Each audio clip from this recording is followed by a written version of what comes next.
Well, I'm Jeff Horstman, and this is Emily Horstman.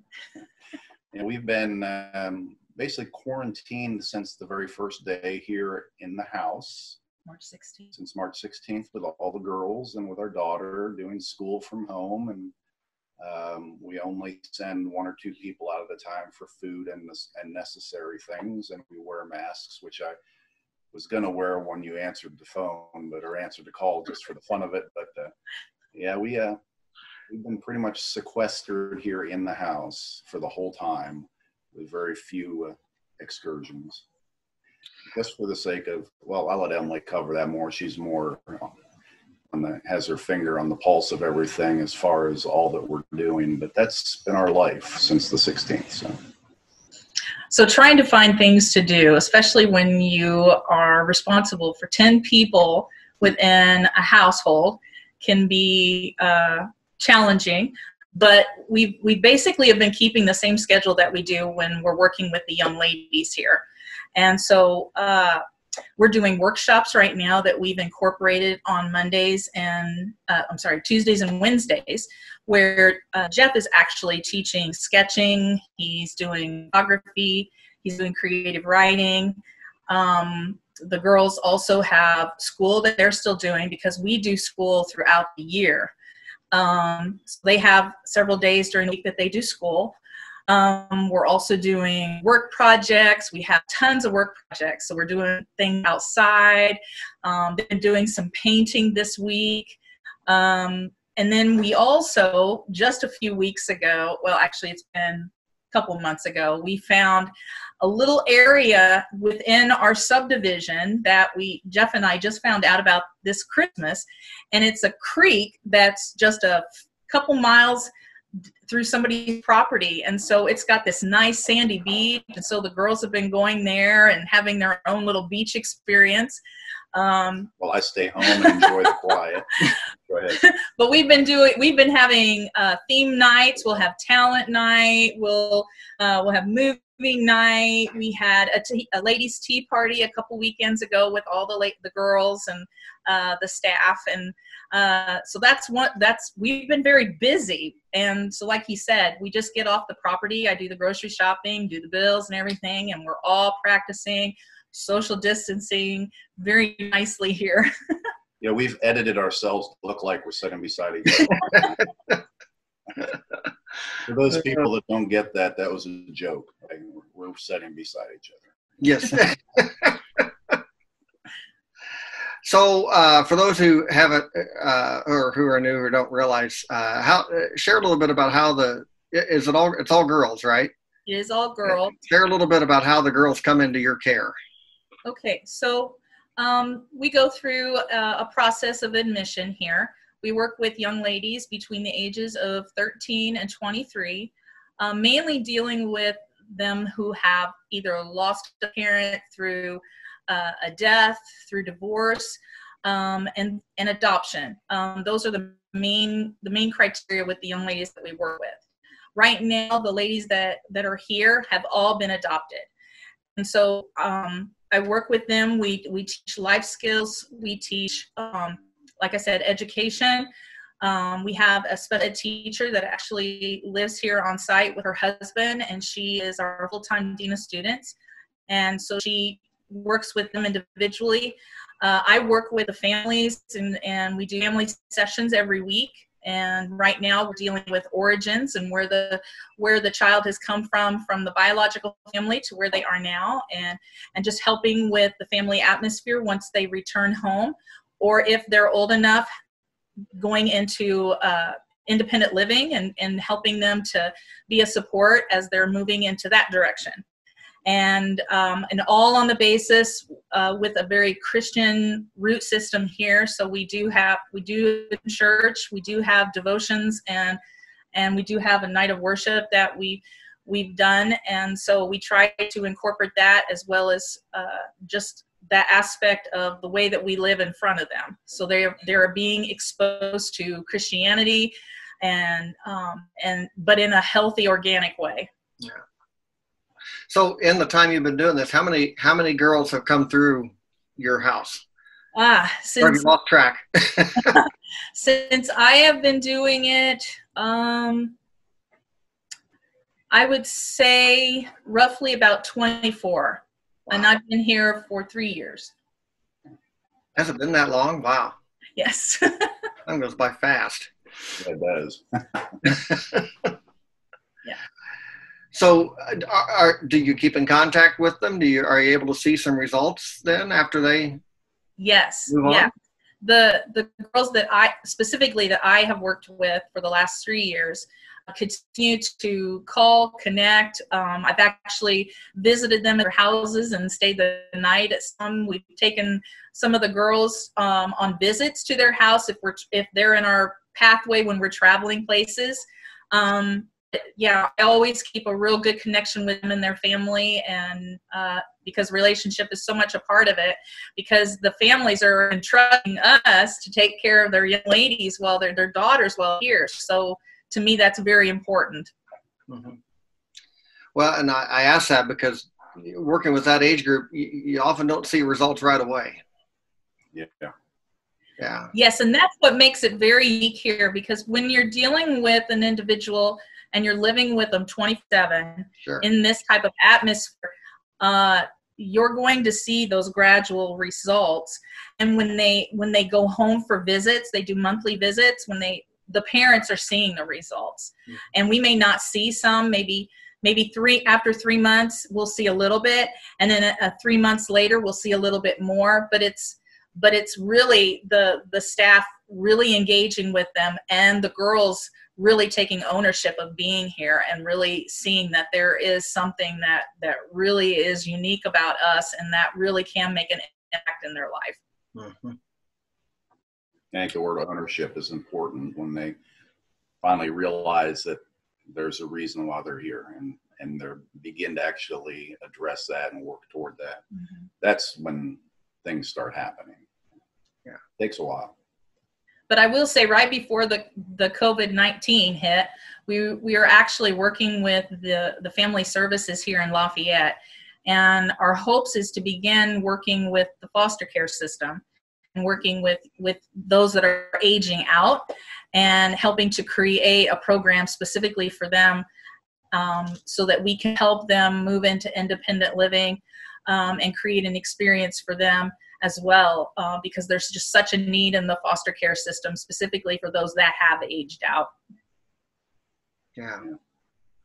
What's the average length of stay? Do you know? Okay, the average length is 15 to 18 months, but we've had some that have stayed 12, and then we've had some. One of our youngies who is actually on staff now has been here 6 years.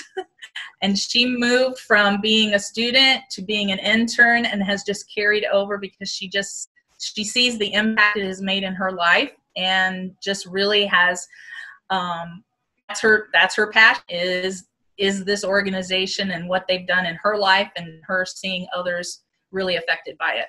That's awesome. That's cool. Yeah. So how do you know, are there markers, or how do you know when they're ready to move on? Are there things you look for? There are things we look for. Specifically is just how they take responsibility for just the day-to-day actions, how they're interacting with their peers, and how they're interacting with their family. Are very important. And so weekly, I try to create that dialogue that's going on between them and their parents. And so we touch on hot topics. We touch on just learning conversation. A lot of them just don't know how to have conversation. And so we look for those. We look for those things where they see that, well, I was part of the problem. Now I can be part of the result. And so and then, of course, just the basic life skills. And some may need some continued support once they move out. Maybe we've got a couple that actually live here in town that have their own apartment, have a job. And so we still keep in contact with them as just a support system that they can, keep in touch. But those really are important. I mean, it's the relational part of it, and just igniting some vision within them that they can move forward. living 24/7, especially now, you get attached to them. I imagine that's got to be a hard thing to let them go and try it on their own. Oh yeah. Yeah. So Jeff, you're teaching. What else is your role here? I'm Lydia's mother and Emily's husband, and just really the concept was that I was just an example of what it meant to be a father and a husband and a man, and just living that out, which with me to get to see the gamut. I'm not perfect and I don't pretend to be, but I also, love my wife and love my child and love my daughters and my children and stuff like that, because I've been able to meet all of our kids all the time. And just to be that example without trying to be anything other than who I am. And then this last year, it was actually before the COVID-19 hit, we began to look at the workshops and really began to dive more into creative that's in me and expressing that more, working on actually an exhibit that incorporates photography and art and that. And out of that began sharing more of that.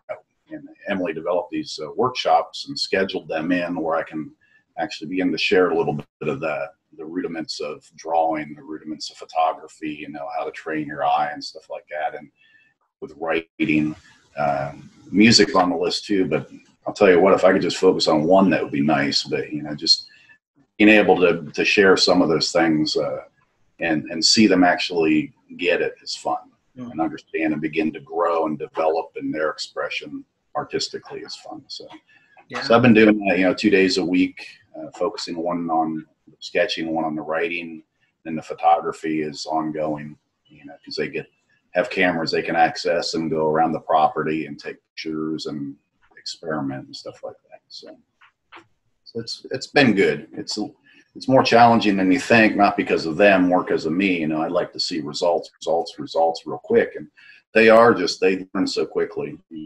Our daughter Lydia has jumped in. She's part of those classes too. She's super creative. She's got everything that Emily and I have times 10 in her. So it's fun to watch her grow too. So I still have a drawing Lydia did at the last time you guys were at Mount Pleasant. She did in Kids Connection. I had that hanging on my door there. So I know there you go. Hold on to that. It could become worth something. She's peeking in from the side now. So how can we, as a congregation, how can we be praying for you during this time and months to come? Well, I'll say a couple things, and then if you think of something. Specifically, we have two young ladies that are here they're probably going to be here a little bit longer, and that's a decision they have made because they are over the age of 18. But they are here right now, and they're not paying anything. We have a monthly tuition that any of the girls that come in pay, their families pay, but right now they do not. And so always looking for sponsorship for some of our students, and that's important for them too, to see that someone does take interest in them and consider them a value enough that they would see this as a benefit for them. So sponsorship is important to us. Another thing is, as we're moving in to the remainder of this year, we've been working with a doctor who is helping to implement the coming back for the Purdue students as well, and what that's going to look like for us here, and with home visits, and just really moving forward with wisdom and not rushing, and the families have just been so good with working with us. And so we're also going to be looking at new admissions, and so that means coming up with policies and procedures for that with the COVID-19 going. So so that's definitely something we need to be praying about. It's a juggling act with all this. Have the girls been able to do home visits during the COVID-19? They're actually going to be having their first home visit this next weekend, and we've already sent out a policy letter of what that's going to look like, because once they return, then we are automatically going into a 2-week quarantine time. Wow. Yeah. Because you don't know what's coming back. You know, you don't know who Yeah. they've been in contact with, and if they've followed the policies and stuff while they're at home. So. But yes, that'll be our new policy going forward this year is maintaining the safety of everyone here, but, you know, creating that cushion so that we have, you know, a constant oversight of students returning back, and that everybody stays healthy. I haven't paid attention. How's Tippecanoe County doing in terms of cases? Do they have quite a few, or are they? It continues to go up. I know that this last week and a half that it's gone up 300%. Well, and they expected that once people started moving around again. So Yes. Yes. I know Vigo County has gone up. We've had some of our biggest days in the last week and a half, but they're saying that's what they expected. So Right. Right. yeah, It's no surprise. Yes. Anything that you wanted prayer for? Really just that the girls know the love of God, and they constantly feel safe and firm and secure to find who they are in Christ first, and then also in contact with their family and their vision for the future, that they do get that vision for the future that they have. They just need to know that and receive the love. And so pray for that for them. You know, it's really hard, no matter how hard you try sometimes, to communicate that. Mm-hmm. And not only communicate it, but for them to catch it and understand it through all the filters that they're filtering life through.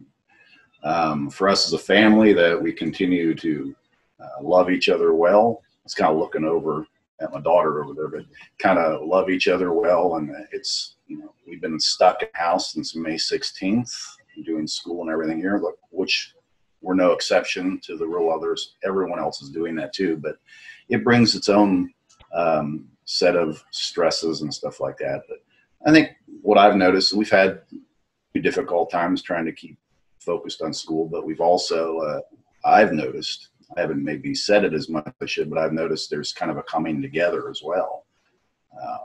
You know, our affections for each other and stuff like that. So that's good too.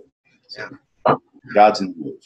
So. You know, I would also add, I know you didn't mention it, other than, you know, saying that you were working on an exhibit. Jeff had put together an art exhibit and had just finished it.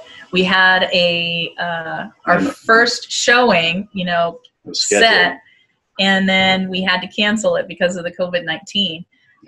But he has just invested so much of time in with each of the individual men that he has photographed, that has led their life very well for the Lord, and their stories, and just being able to create a platform for that so that he can share that. We're looking for creative ways that he can do that. Yeah, I've had about 3 things scheduled, 3 exhibits scheduled. One was big opening, was the weekend that everything shut down, and we saw it coming, we had to cancel. I've got one scheduled in Terre Haute. Hopefully that'll work out in July, with the big community thing in July is supposed to happen, and hopefully something before that. I'm going to try to do a sneak peek where I can come out, do an installation in Terre Haute. I haven't nailed that down yet. Where I come in and do an installation, I'm not going to do the whole shebang, the whole talk and everything, or the presentation, just more an exhibit. And when that gets closer, I'll put the word out and let people know. Yeah, stuff like that. Just one person said, "Hey, I just got set them up on the street." I'm like, that'd be interesting. Find a place that people are moving, that you can set them up safely and just let people see them, because they do tell a story, and among them, just looking at them, they tell a story.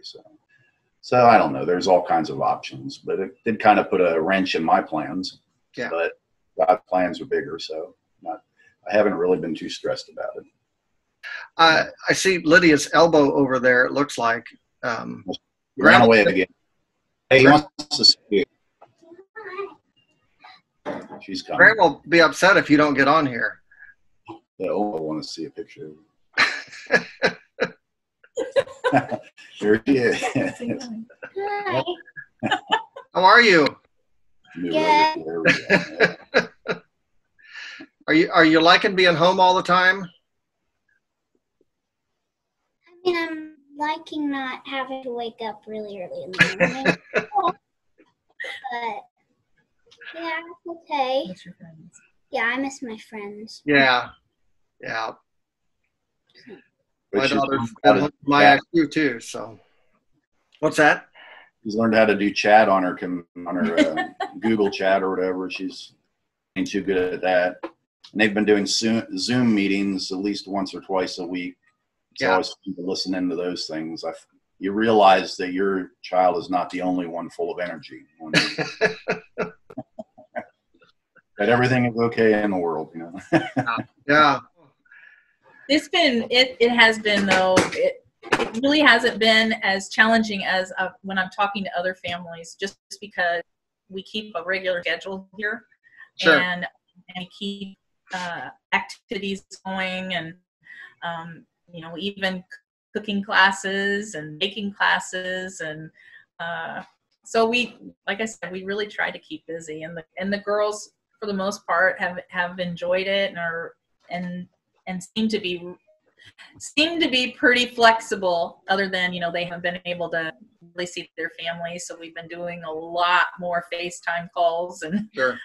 Zoom calls, and which has been good. But missing family is probably the biggest thing, is not being able to have that time with family. Are your folks here in Terre Haute? Yes. Yeah. So you guys you haven't seen them either. So No. No. Talk with them though every week. yeah. Well, it looks like you guys have got some woods around you. Or how much property do you have there? We do. We actually have about 5 acres, which isn't too bad. It's nice. It's a really nice subdivision, and our property is really private. And so we have several buildings. We have a school building down at the bottom of the hill, and so they have, it's not just being in the house. You can walk down to the school building and walk out, and do stuff out in the field, and then of course the trails through the people's property to go to the creek. So it's nice. You can social distance and still enjoy the outside. Yes. Anything else you'd like to share with the church? We'll just look forward to seeing you guys sometime soon, we hope. Yeah. Come strolling in some Sunday and take you by surprise. So bring your guitar. We'll put you to work. Love you all. Again, hope to see you soon. All right. You guys take care. Thanks, Pastor. Bye. Yep. Bye.